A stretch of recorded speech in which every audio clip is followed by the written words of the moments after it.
Sibéria. Leste da Rússia, 17 de julho de 1918. São 2 horas da manhã. Nicolau Romanov, sua esposa e seus filhos acordaram inesperadamente e foram conduzidos para o porão da sua prisão.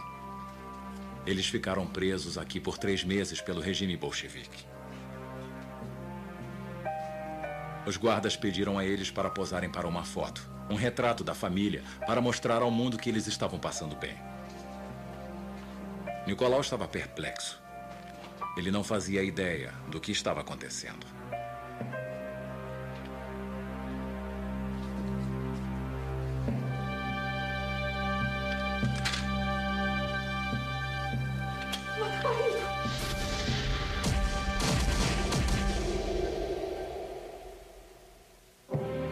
Por 23 anos, ele foi o monarca absoluto da Rússia. O maior império do mundo. Herdeiro de uma dinastia de mais de 300 anos. Ele era Nicolau II, o último tsar. A queda de Nicolau II. Distribuição Sinapse. Esta é a história dos 3 dias que mostram o fim do tsarismo e o nascimento de uma nova Rússia.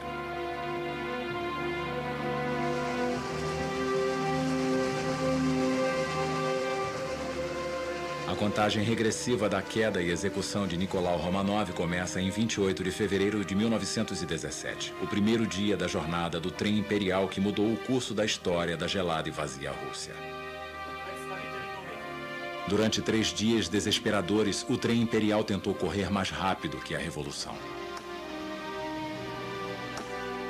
Nicolau II esperava chegar em Petrogrado a tempo de reprimir a revolta geral e de proteger a sua família.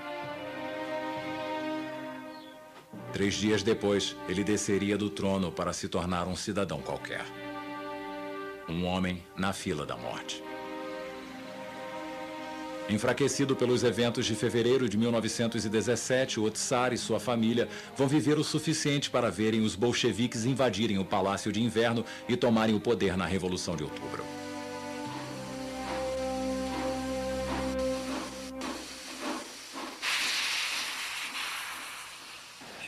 Велика Поляна. 27 de fevereiro de 1917. O tsar Nicolau II está na frente russa, bem longe de Petrogrado, sua capital. A Primeira Guerra Mundial está em seu ápice. A Rússia está ao lado da França e da Inglaterra, lutando contra o Império Austro-Húngaro e a Alemanha, e perdendo.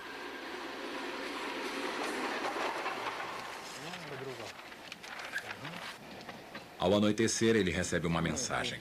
Ela traz notícias alarmantes de Petrogrado. Motins de camponeses e trabalhadores paralisaram a capital.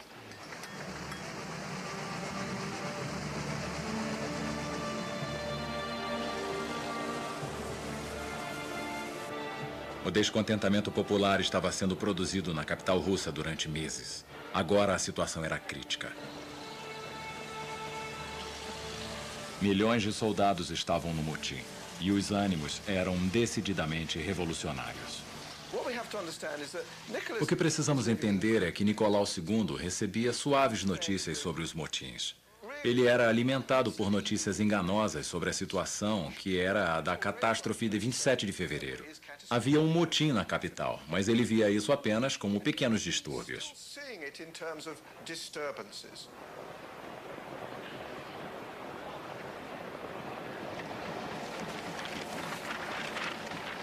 Para Nicolau II, uma rebelião podia ser reprimida antes de desestabilizar todo o país. Mapa da rota do trem. Nicolau II ordena o trem imperial a deixar a frente e dirigir-se para Petrogrado, a 900 quilômetros de distância. A guerra tinha afetado todas as famílias russas. Milhões foram chamados para as frentes de batalha. Milhões nunca voltaram.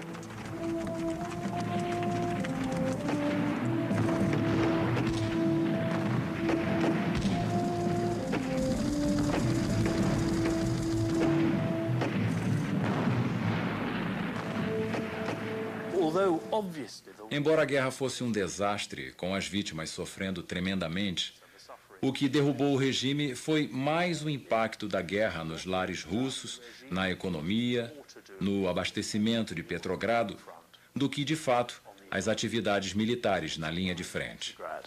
Than it was actually on military activities on the front line.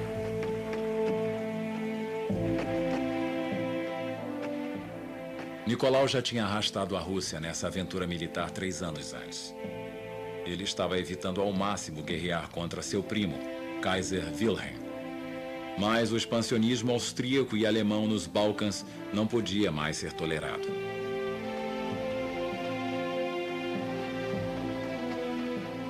Estimulado por uma onda de nacionalismo pró-eslavo na Rússia, Nicolau II ingressou na guerra.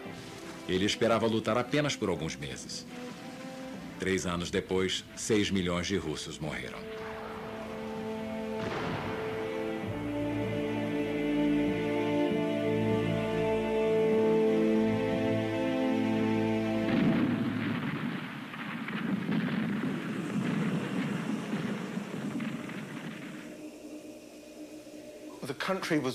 O país estava exausto da guerra.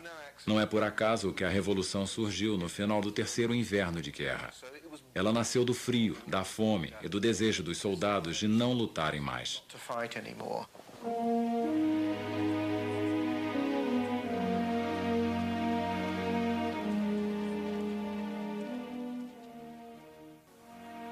Nicolau II estava longe do coração de seu império nos últimos dias de fevereiro de 1917, quando as sementes da Revolução estavam dando seus primeiros frutos. Aqui está o que ele escreveu em seu diário. O problema está nas condições terrivelmente fracas dos nossos regimentos. Há muito poucos fuzis. Nós não podemos mais contar com nossas gastas estradas de ferro. As desordens surgiram há alguns dias em Petrogrado. As tropas já se dirigiram para lá. É muito doloroso estar longe e receber apenas más e fragmentadas notícias. It is so painful to be away and to receive only bad and fragmented news.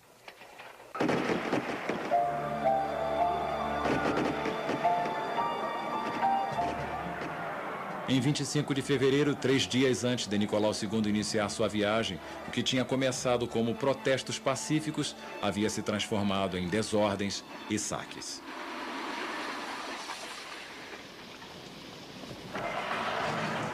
Trabalhadores, camponeses e soldados começaram a tomar o controle das estradas de ferro construídas por Nicolau II há 10 anos e símbolo do seu poder. Foi no próprio exército do Tsar que muitos camponeses analfabetos foram expostos às ideias revolucionárias. Пётр, ну что такое? Успокойся. Не видишь, что он помирает за страху. Нам надо подготовить факелы. De repente, os ressentimentos reprimidos por séculos vieram à tona. Ребята, дайте, пожалуйста. Mas nos primeiros dias da Revolução, esses homens eram todos movidos pela fome. Ocupar as estradas de ferro, interceptando e saqueando trens era o único jeito de encher a barriga.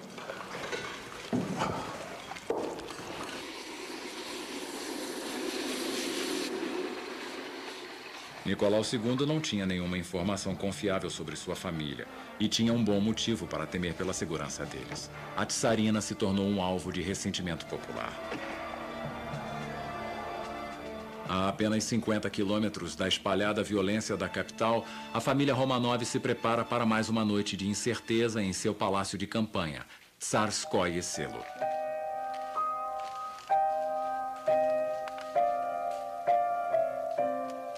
Lá fora, a temperatura era de menos 15 graus. Por causa das greves em andamento, os sistemas de aquecimento e de eletricidade não estavam disponíveis. Alexandra Feodorovna Romanova era de origem alemã, mas de criação inglesa. Ela era neta da Rainha Vitória. Ela já vivia na Rússia há 23 anos, mas nunca se sentiu em casa na alta sociedade de Petrogrado. Por sua proposta, o palácio de campanha Tsarskoye Selo se tornou a residência oficial do Tsar. Lá, a Tsarina e sua família viviam em perfeito isolamento. Nesses meses, sua origem alemã tornou-a impopular. Ela foi acusada de passar segredos militares para os inimigos.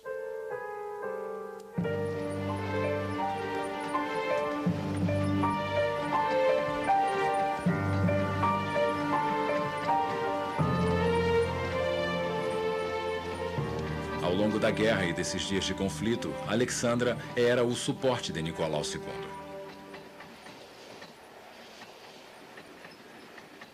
Minha amada, eu lhe agradeço de todo o meu coração por seu amor, longas cartas que me recompensam de minhas responsabilidades e ansiedades. Eu não sei como suportaria tudo isso se Deus não desse você a mim como esposa e amiga. Eu falo sério. Às vezes é difícil falar todas as verdades e é mais fácil para mim escrever por causa da minha estúpida timidez. Eu me sinto forte de novo, mas com muita saudade de casa, de te beijar ternamente. O casamento de Nicolau II e Alexandra foi o ponto alto de um amor profundo e sincero. Desde o primeiro encontro, eles começaram a trocar íntimas correspondências que continuaram por toda a vida deles. Quando Nicolau II pediu em casamento em 1894, Alexandra ficou muito emocionada. Mudar para a Rússia seria difícil, mas ela não hesitou. Dias depois do casamento, a despreocupada vida do casal teve um repentino contratempo. O pai de Nicolau, o Tsar, estava morto. Nicolau II foi empurrado para um papel para o qual ele sentia-se profundamente despreparado.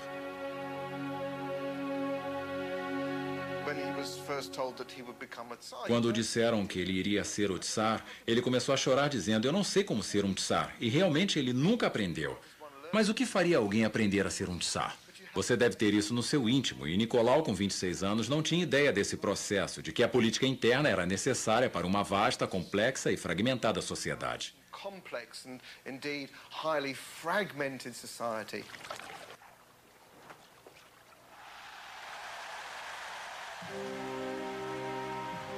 Milhões de russos de todas as partes do império reuniram-se em Moscou para saudar o novo Tsar e sua coroação. Mas o que era para ser um dia alegre tornou-se uma tragédia. Por causa da incompetência da polícia, mais de 1000 pessoas morreram pisoteadas e sufocadas pela multidão. Nicolau II e Alexandra estavam profundamente chocados com o que aconteceu, mas os conselheiros da corte os pressionaram a continuar com a celebração. Como resultado, a primeira imagem pública de Nicolau II, impressa no coração dos russos, foi a de um jovem monarca dançando como num conto de fadas, no dia em que centenas de súditos perderam a vida. « 22 anos depois, o Tsar foi culpado por um outro massacre. 48 horas antes de Nicolau II começar sua jornada de trem, seu exército matou a tiros 40 protestantes na praça de Petrogrado-Zaminskaya. Muitos soldados viram suas próprias mães na multidão.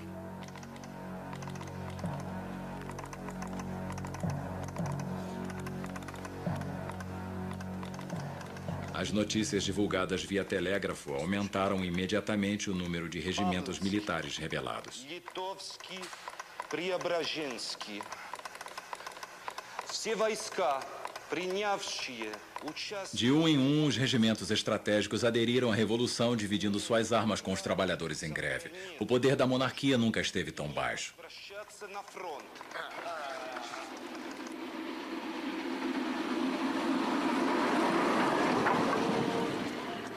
Um dos primeiros regimentos a se rebelar foi o do próprio Nicolau II. O prestigiado Preobrazhensky tinha 19 anos quando atingiu a patente de coronel. Nicolau se considerava, e realmente era, um típico oficial russo. Ele preferia comandar um regimento a ser o imperador da Rússia.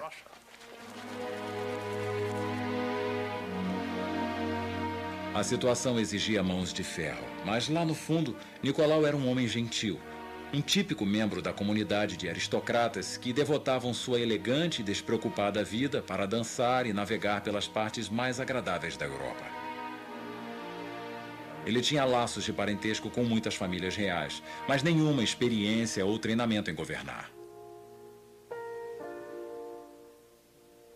Entre 1895 e 1901, Nicolau e Alexandra tiveram 4 lindas e saudáveis filhas: Olga, Tatiana, Maria e Anastácia.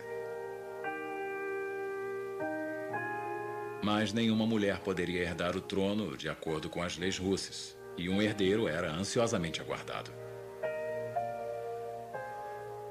Em agosto de 1904, Alexandra deu à luz um menino, Alexei.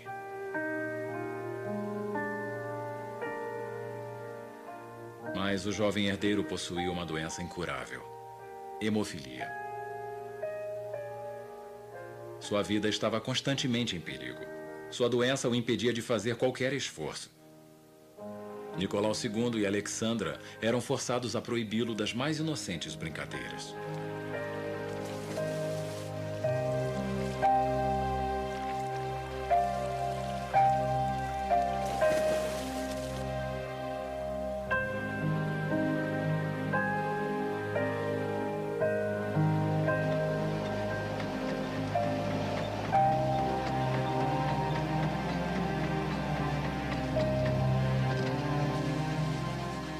O que era para ser o acontecimento mais feliz da vida de Nicolau e Alexandra se tornou seu fardo mais pesado. Alexandra se preocupava todos os dias com Alexei.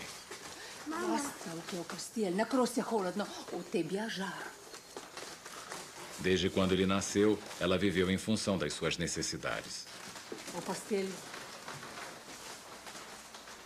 Mama, принесла тебе настойку.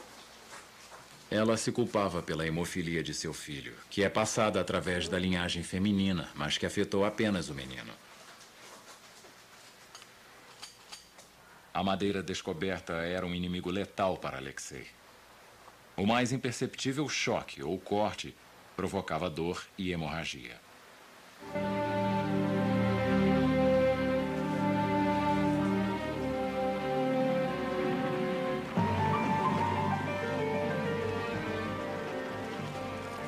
Ao anoitecer de 27 de fevereiro, o Tsar perdeu o controle da maior parte de Petrogrado. As construções, as estradas de ferro, o arsenal bélico, o telégrafo e outros aliados governamentais estavam nas mãos dos rebeldes. A nova liderança radical estava emergindo. Nesse dia, os trabalhadores e soldados fundaram o primeiro conselho revolucionário, o Soviete de Petrogrado, que se tornou o protagonista central da Revolução Bolchevique e de grande parte da história russa. Dividir e perder poder não estavam na agenda.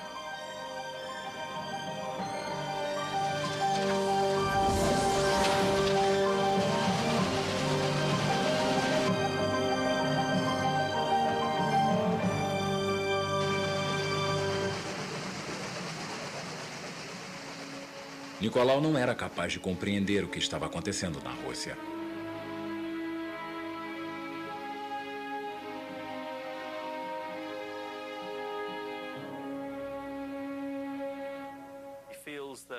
Nicolau era convicto que, desde que Deus colocou-o nessa posição, ele era responsável pelo país e pelas pessoas. Ele estava convencido de que, se a monarquia fracassasse na Rússia, haveria o caos de uma guerra civil.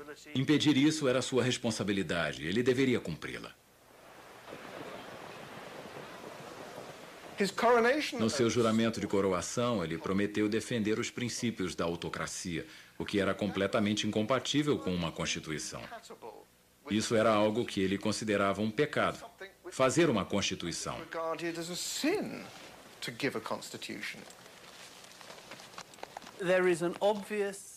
Há uma óbvia contradição entre a natureza de um homem que é naturalmente gentil, tímido, que não gosta de discutir, prejudicar os outros, e o que ele concebe como o papel de um monarca absoluto, que até certo ponto requer que ele seja duro, autoritário e, às vezes, despótico.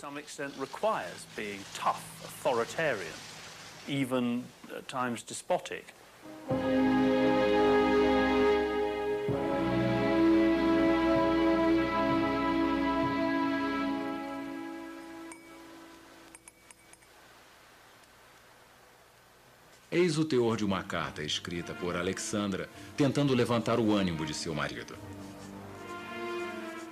Meu amor, seja forte, porque os russos precisam de você. O tempo de tolerância e gentileza acabou. Agora seu reino precisa do seu poder, e a obediência precisa ser ensinada. Deus vai ajudar seu anjo guardião. As greves na cidade e os motins estão provocando muito... É um movimento de vândalos, meninos e meninas correndo e gritando por não terem comida.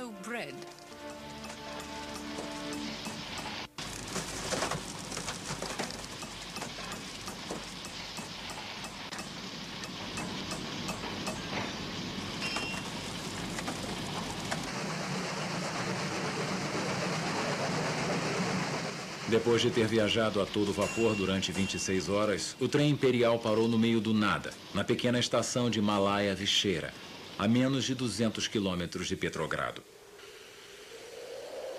A estrada de ferro que levaria o Tsar para a capital caiu nas mãos dos revolucionários. A escolta imperial disse a Nicolau II que o caminho adiante estava bloqueado.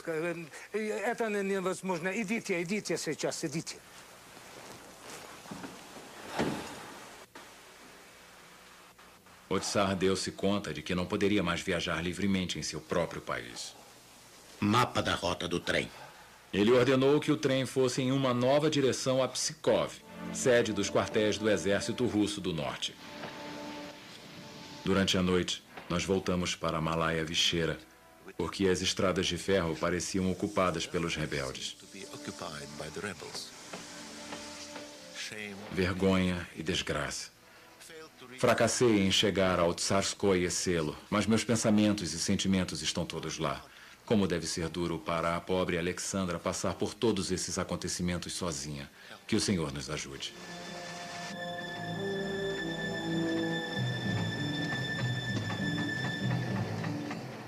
O Tsar da Rússia foi forçado, por motivos alheios à sua vontade, a mudar seu curso e o curso da história russa. Que série de eventos terríveis levou-o a bater de frente com esse humilhante insulto. Até o povo já se voltava contra ele.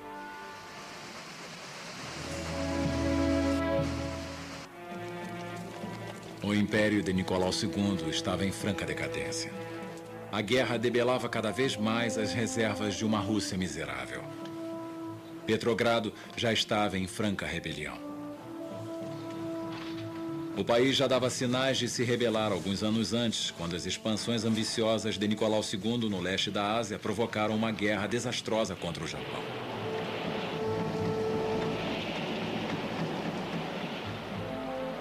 A frota russa levou meses para passar pela África e pela Ásia só para ser arruinada pela frota japonesa em Tsushima.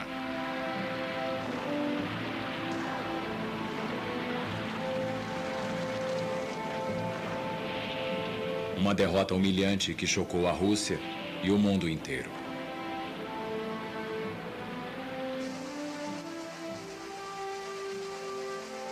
A derrota inesperada da Rússia golpeou o prestígio da monarquia e contribuiu para o aumento do movimento de oposição que, em pouco tempo, incluiu a grande parte dos setores da sociedade russa. Em janeiro de 1905, um movimento pacífico clamando por comida e liberdade tentou entregar seu pedido no palácio do Tsar em Petrogrado. O exército abriu fogo, matando 200 pessoas e ferindo milhões. A história lembra esse evento como Domingo Sangrento. A partir desse dia, o Tsar ficou conhecido como Nicolau II, o Sanguinário. A rebelião se espalhou por todo o país, durando meses. Finalmente, o Tsar foi forçado a conceder algumas reformas liberais. Pela primeira vez, a Rússia teria um parlamento, a Duma. Mas assim que a ordem foi restaurada, expedições punitivas ordenadas pelo Tsar reimpuseram seu poder sobre o império. Diante da enfraquecida Duma, tudo voltou a ser como era. Pelo menos aparentemente.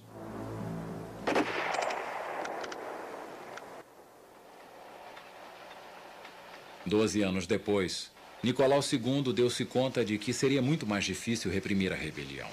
Enquanto isso, sua esposa, a tsarina, continuava estimulando-o. Deus mandou uma terrível e pesada cruz para você. Nosso querido amigo reza por você também no outro mundo, não mais perto de nós, mas eu posso ouvir sua consoladora e amorosa voz.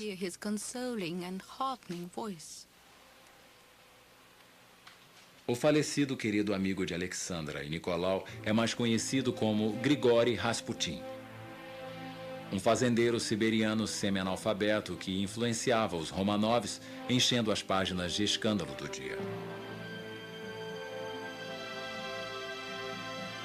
Rasputin era excêntrico e carismático, considerado por uns como um talentoso mago e por outros como um astuto alpinista social.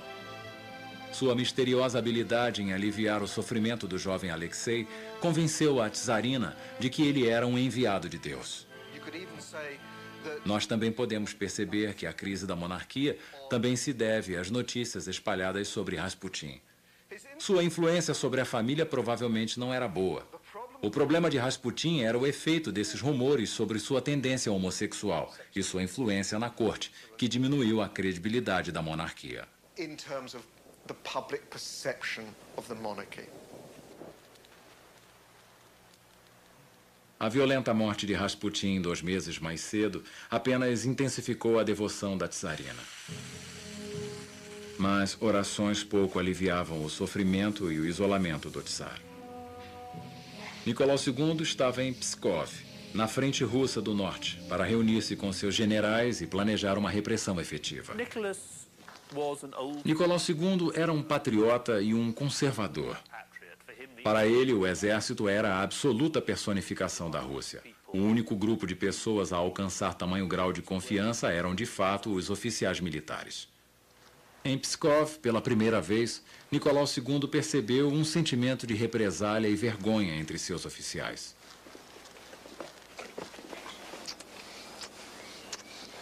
Идем, дождь, а где генерал Русский? Я знаю.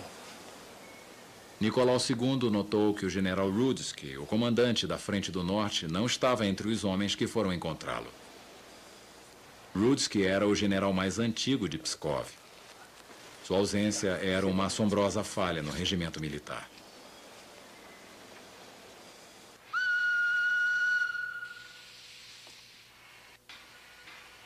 Nessa mesma noite, 1º de março, Nicolau II intimou o general Rudski para um encontro particular. Ele queria sondar o ânimo de seus generais. Para entender a perspectiva dos generais, é preciso ter em mente que eles dividiram sua lealdade. A lealdade ao czar e à dinastia era uma coisa, mas eles também mantinham lealdade à Rússia e ao exército, que nós podemos considerar como uma coisa só. Era uma consideração clara de que, se eles continuassem do lado do czar, o exército iria entrar em colapso com uma rebelião geral. Então, eles teriam que se render aos alemães e esperar que talvez a Rússia tivesse um fim.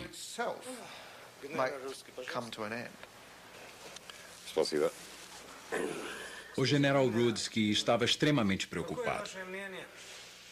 Ваше Высочество, вам известна моя верность монархии. Ele estava convicto de que mais derramamento de sangue nesse estágio seria uma coisa profundamente catastrófica e só iria inflamar as multidões. Para Rudski, havia apenas um jeito de salvar o país de uma guerra civil. Nicolau II deveria imediatamente nomear uma unidade de governo responsável pelo parlamento russo e dar uma constituição ao povo.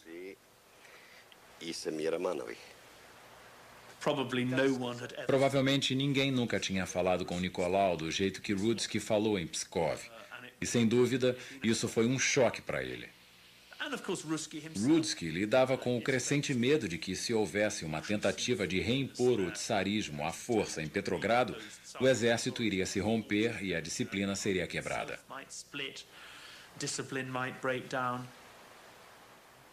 Nicolau II estava horrorizado.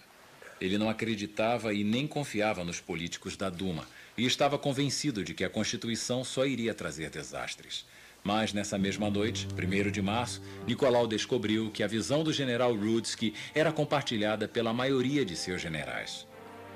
Ele finalmente começou a se conscientizar da magnitude do seu isolamento.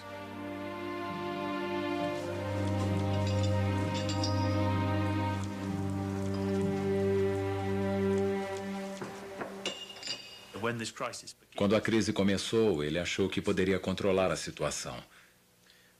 Mas depois de ver a rebelião consolidada em Petrogrado, os motins das suas guarnições e a recusa de seus generais em reprimir esses motins, ele viu que não tinha mais nenhuma alternativa. Finalmente, contra todas as suas ideias e crenças, Nicolau II concordou em conceder as propostas de seus generais. Ele iria nomear um governo nacional e daria ao povo uma constituição.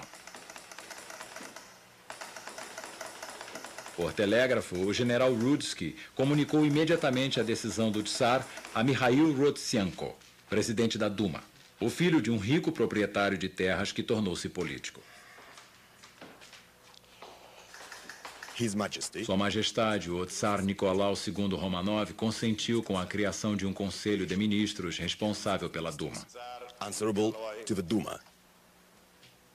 Rodzianko estava furioso. Ele culpava o Tsar pela situação de calamidade. Ele repetia avisos nos últimos dias que foram ignorados por Nicolau, que recusava-se a reconhecê-lo como líder do parlamento.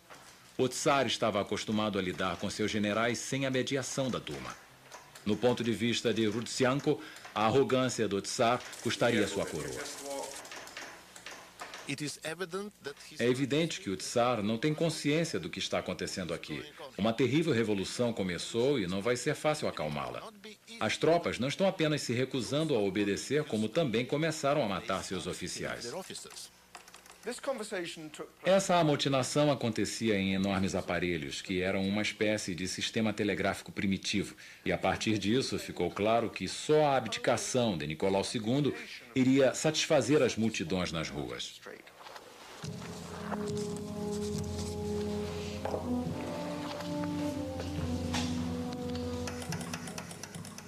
Para Rodzianko não havia alternativa.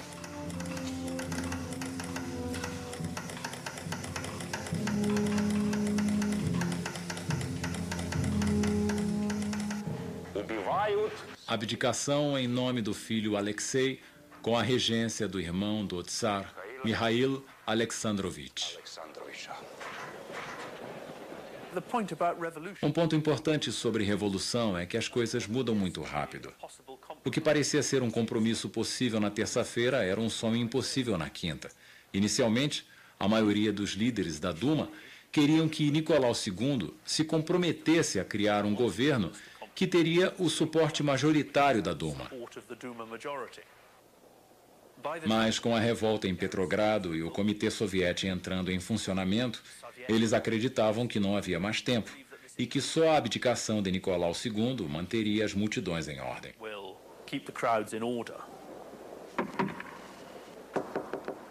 De manhã, Rudski entrou e leu sua longa conversa via telégrafo com Rodzianko. A situação em Petrogrado é tão ruim que até os ministros estão sem poder para fazer algo. Eles tiveram que concordar com o Partido Social Democrata, representado pelo Comitê dos Trabalhadores. Minha abdicação é requerida.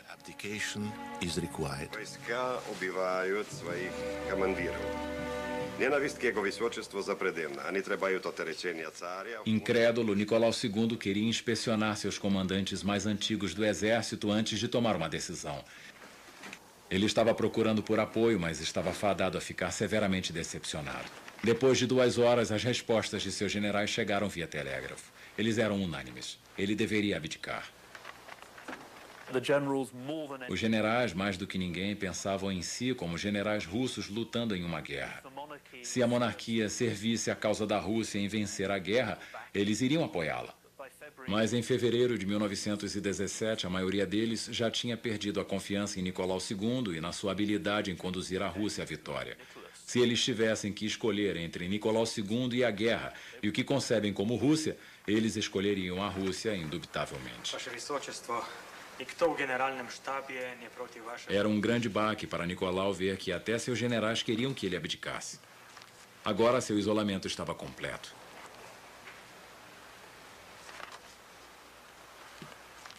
Como ele recorda em seu diário, às 3 da tarde de 2 de março de 1917, ele decidiu que deveria abdicar. Mas ele ainda não imaginava as implicações dessa decisão para a Rússia e para a sua família.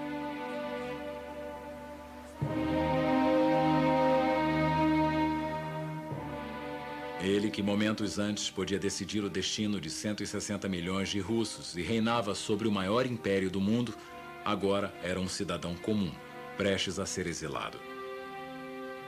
Tudo o que ele foi durante sua vida inteira estava quase desaparecendo. Meu coração está partido nesse momento de rebelião e ansiosamente pensando em você. Estou completamente sozinha. Nós não sabemos nada sobre você, você não sabe nada sobre nós. Estou mandando Solovev e Gramotin para procurarem por você. Eles vão lhe contar sobre a situação. É tudo tão terrível. Há dois extremos, a Duma e os revolucionários. Duas cobras às quais eu espero que se comam uma à outra. É claro que eles não querem que você me veja antes de ter assinado todos os documentos, talvez até a Constituição ou outros horrores do tipo.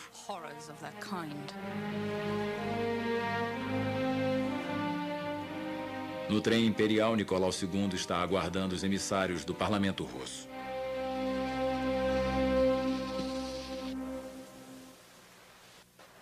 Nessa mesma noite, 2 de março de 1917, dois homens exaustos chegam a Pskov.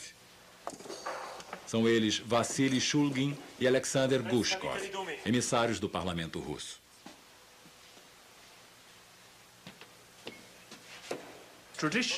Gushkov e Nicolau II não gostavam e desconfiavam completamente um do outro.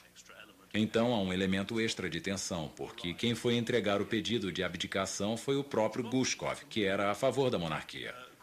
Gushkov queria empurrar Nicolau II e, de fato, os Romanovs para fora das atividades políticas.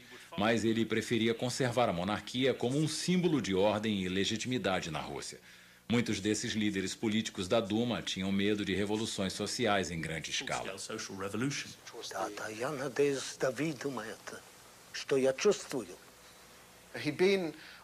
Ele teve durante toda a sua vida um poder divino, e agora ele está diminuído, humilhado na cidade de Pskov por esses dois políticos soberbos, que, como ele pode ver, chegaram só para lhe dar seu mandado efetivo de abdicação.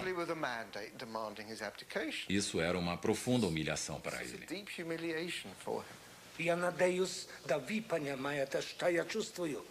Nicolau informou aos emissários da Duma que ele mesmo resolveu abdicar poucas horas antes. Mas não em favor de Alexei. O novo tsar seria o seu irmão Mikhail. Os emissários da Duma foram apanhados de surpresa. Eles estavam despreparados para um encontro decisivo.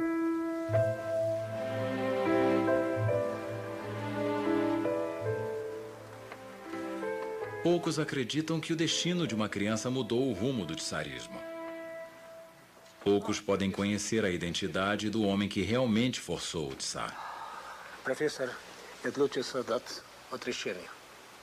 Antes do entardecer, o tsar convocou o médico, Dr. Feodorov, no seu vagão.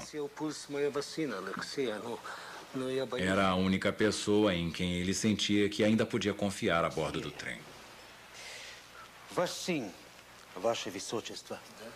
Desde que a palavra abdicação foi proferida por seus generais, Nicolau II ficou com uma questão matutando em sua cabeça.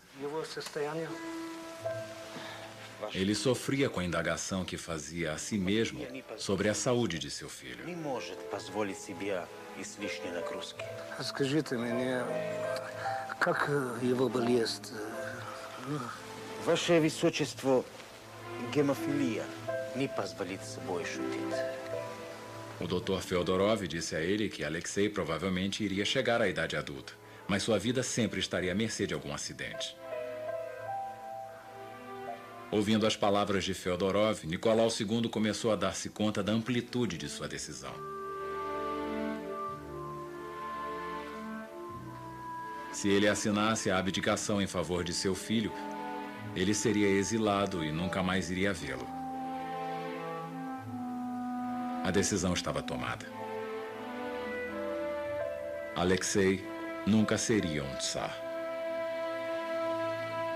Quando Nicolau II decidiu abdicar em favor do irmão em vez do seu filho, provavelmente não pensava que isso seria mais que um desastre. Esse ato mostra que ele podia quebrar as regras e se impor, mas não como o poder de um imperador que muda a sucessão ao assinar um decreto, e sim como o reflexo dos sentimentos de um pai com singelos valores de família que podiam quebrar qualquer regra a ser seguida. Os emissários da Duma não esperavam uma mudança na linha de sucessão, a abdicação em favor do irmão em vez do seu filho, mas eles tinham que fazer o que já pretendiam. Nicolau estava no seu escritório particular. Os planos de guerra que lotavam sua mesa na terça-feira foram substituídos por uma carta de abdicação.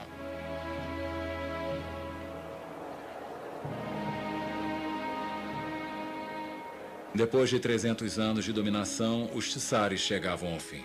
Essa é a carta de abdicação de Nicolau II. No meio de uma grande luta contra um inimigo estrangeiro que tem forçado por 3 anos o nosso país a se escravizar, foi pedido a Deus para instalar sobre a Rússia um novo e doloroso processo. Distúrbios populares recém-surgidos no interior do Império culminarão com uma terrível luta. O destino da Rússia, a honra de seu heróico exército, o bem-estar do nosso povo e todo o futuro da nossa querida terra chamam para um conflito repleto de sacrifícios, para um triunfante final. Nesses dias decisivos para a vida da Rússia, nós consideramos nosso dever fazer o possível para ajudar todos os segmentos do nosso povo a construírem juntos e unirem todas as suas forças para a rápida obtenção da vitória. Por essa razão, nós, em acordo com a Duma, pensamos que é melhor abdicar o trono russo e abdicar sobre o supremo poder. Não desejando ficar longe do meu amado filho, nós transmitimos nossa sucessão para meu irmão, Grand Duque Mikhail Alexandrovich, e desejamos a ele toda a sorte e felicidade no trono do Império Russo. Que o Senhor Deus ajude a Rússia.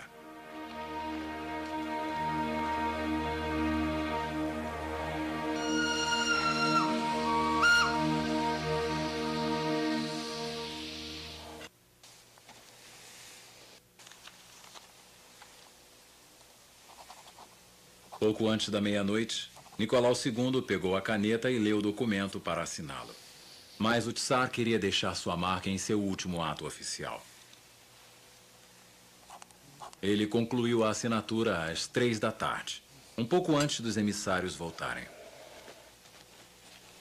Ninguém poderia pensar que a decisão do Tsar tinha sido influenciada por pressões da Duma. Já em 2 de março de 1917, Nicolau II era um cidadão comum. Nicolau Romanov. As notícias romperam no palácio como disparos. O texto da abdicação estava em todas as primeiras páginas. Horas depois, o irmão do Tsar, Mikhail, recusou o trono. Ele não tinha nenhuma ambição política, muito menos o desejo de salvar a monarquia. Tsar отрекся!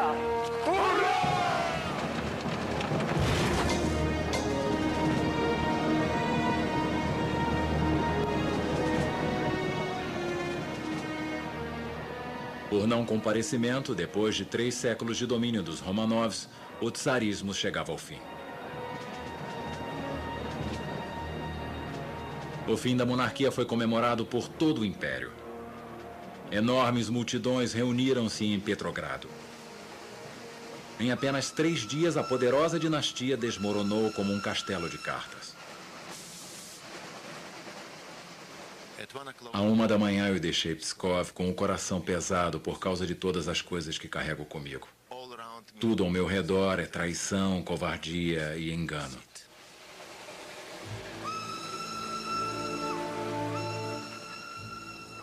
Derrubado pelos eventos que ele provou não ser capaz de controlar, Nicolau II foi forçado a continuar sua nova e incerta jornada ainda no trem imperial. Ele demorou 7 dias até encontrar sua família em Tsarskoye Selo, lugar do seu poder já inexistente.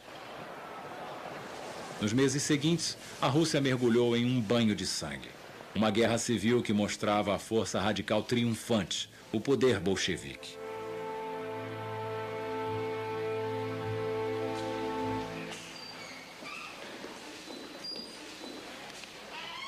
Nicolau se apresentou na entrada de sua antiga residência como um cidadão comum. Os novos guardas não conheciam o herdeiro de Pedro o Grande e Ivan o Terrível.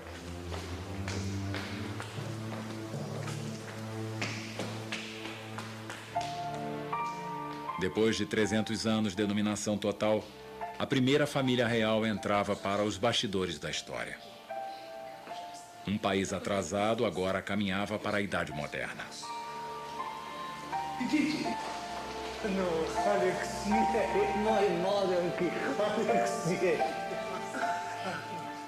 Mas com o terremoto da Revolução, que estabeleceu uma nova política sobre um homem fracassado, ele ainda vai continuar sendo uma ameaça.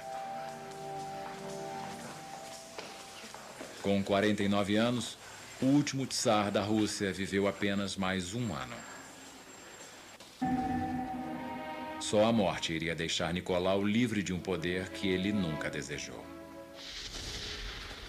Versão brasileira MG Studio.